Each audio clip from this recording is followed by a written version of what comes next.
The bright neon sign buzzed in the damp night, drawing lost souls to the old Seacrest Motel for shelter or indulgence. I adjusted my name tag John, a simple alias, as I started my shift. Nights here were filled with secrets, and I knew more than my share. It was a job I hadn't told my wife Clara about. The motel had a questionable reputation, and I kept my work hidden out of shame. Just after midnight, the bell above the door chimed. The wind whispered through the half-open window, carrying the ocean's salt and distant waves. I glanced up, prepared to greet the new guests with practiced indifference, but my words caught in my throat. My heart pounded painfully as I recognized the woman entering, even beneath her wide-brimmed hat and oversized sunglasses. It was Clara, my wife. She wasn't alone.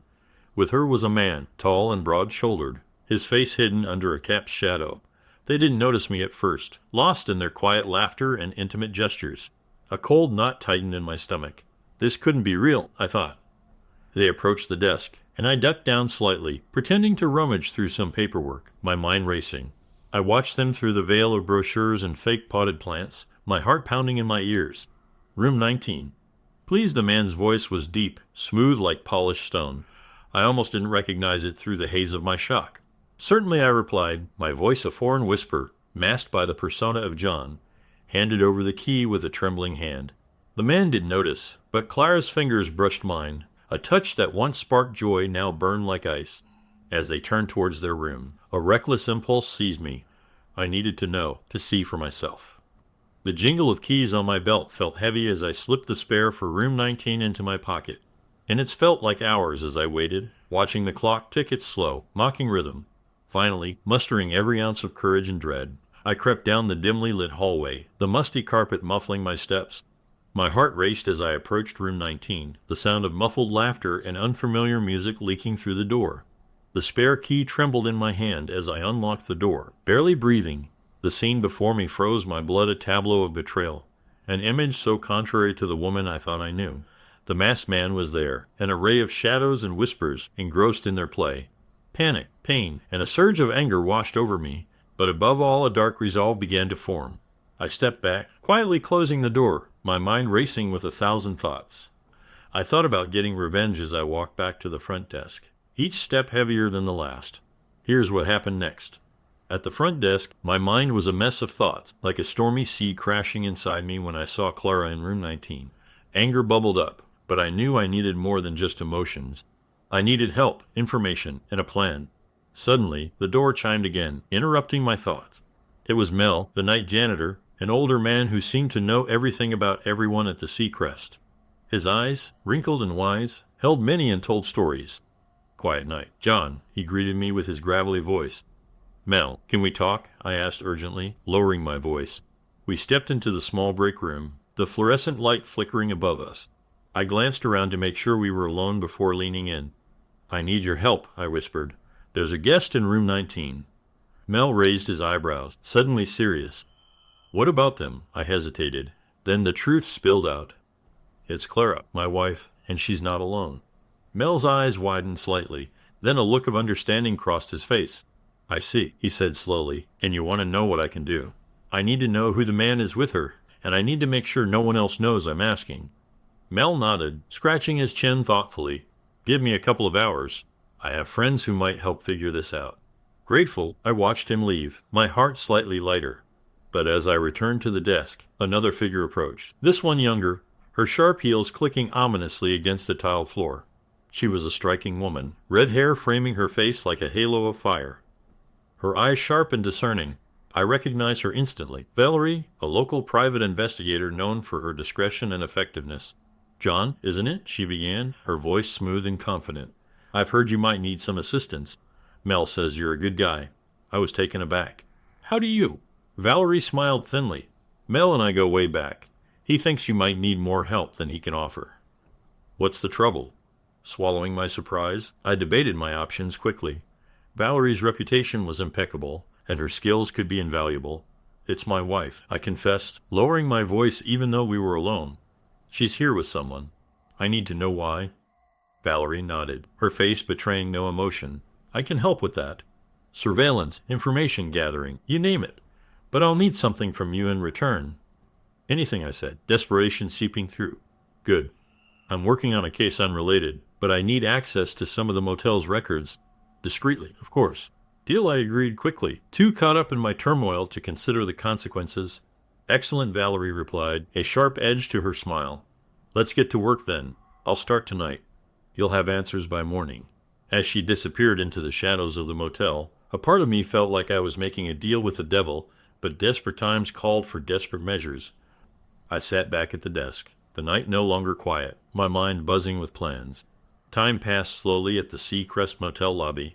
I kept checking the security camera feeds, hoping to spot Valerie or see Clara and her friend leave their room. The screen stayed frustratingly calm. Around 3 in the morning, the door near room 19 opened quietly. Valerie slipped in, almost as silent as the night itself. She had a folder with her, looking serious. Her voice was quiet but urgent. I nodded and led her to the break room again. Here's what I found, she said, opening the folder on the table. Photos, documents, and notes were organized neatly inside. Your wife's companion is Mark Jensen. He's not just some random guy. He's connected to one of the city's more influential figures. My stomach churned. Influential how?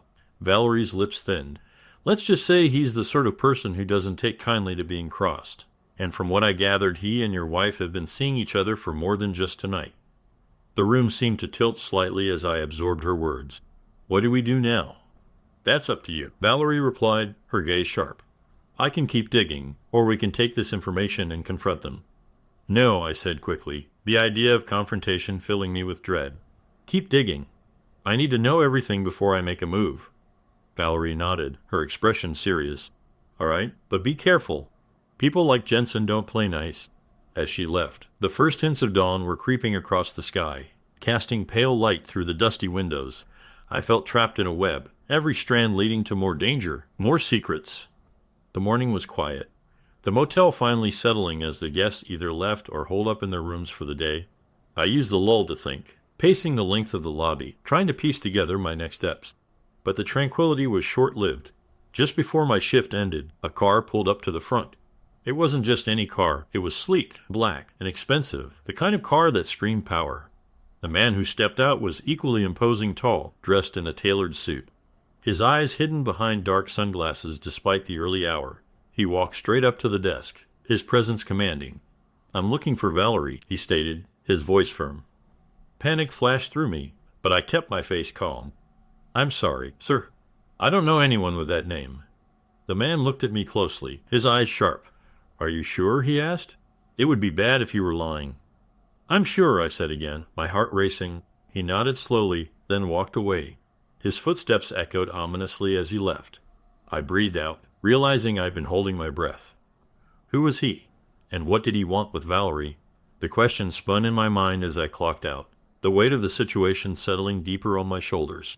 I knew one thing for sure, I was in over my head, and the storm was only just beginning. And here's what happens next. The day dragged on, a blur of anxiety and apprehension. Each ring of the phone sent shivers down my spine. Each shadow seemed a specter of threat.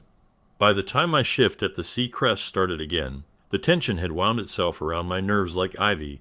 Valerie hadn't contacted me all day, and as the neon lights flickered to life outside, casting ghostly patterns on the motel's walls, the weight of uncertainty grew heavier.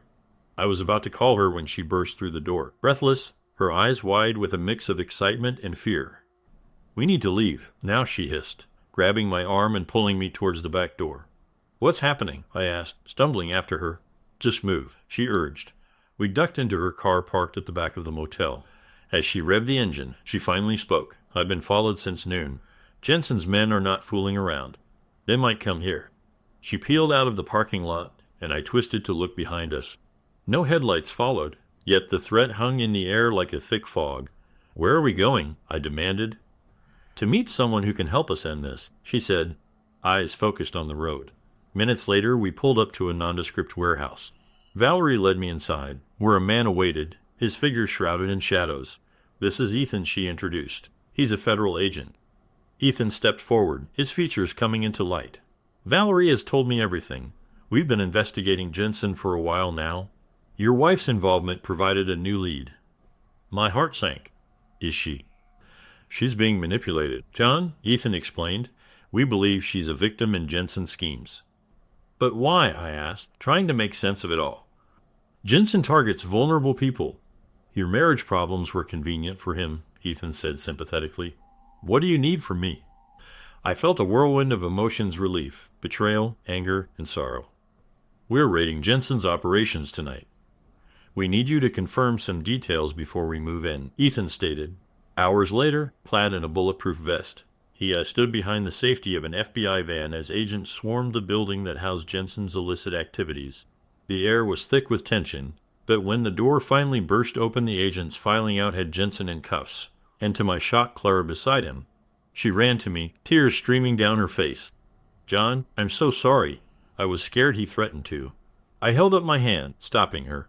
The betrayal was too raw, too deep. I know, we'll talk later. As Jensen passed by, he smirked, a chilling reminder of the danger we'd just escaped. You think you've won, he sneered. But Ethan was there, a grim smile on his face. You're done, Jensen. After the chaos settled and the debriefings were done, Clara and I sat in the quiet of our home. I never meant for any of this, she whispered. I know, I replied, the words heavy on my tongue. But we have a lot to fix. She nodded, a fragile hope in her eyes. The doorbell rang unexpectedly, breaking the tentative peace. I opened the door to find Valerie, a small smile playing on her lips. I thought you might want this, she said, handing me an envelope. Inside were tickets to a secluded island retreat, a chance to start anew. And here's what happens next, I whispered to myself, closing the door after Valerie. I was ready to face whatever came next, together. Second story is my wife 24F of 5 years cheating. Hey everyone. This is my first post ever, and I'm here to ask for some opinions. Sorry if this is a bit long. My wife 24F and I 25M have been married for 5 years now. Like any couple, we've had our ups and downs. But whenever things get tough, she tends to leave. Recently, she's been gone for about 2 weeks, which isn't entirely unusual for us. The last time she left, I found out she and another guy exchanged photos. We were technically separated at the time, but we never really moved past that incident. Initially, when she left this time, things were cordial between us. We still talked and everything seemed okay. But something changed when she returned. We spent a few days together and everything seemed great. But then she got a new phone.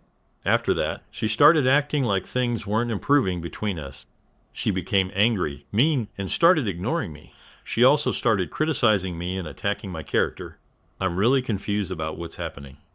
I'd appreciate any guidance or advice you can offer. Feel free to ask for more information if needed.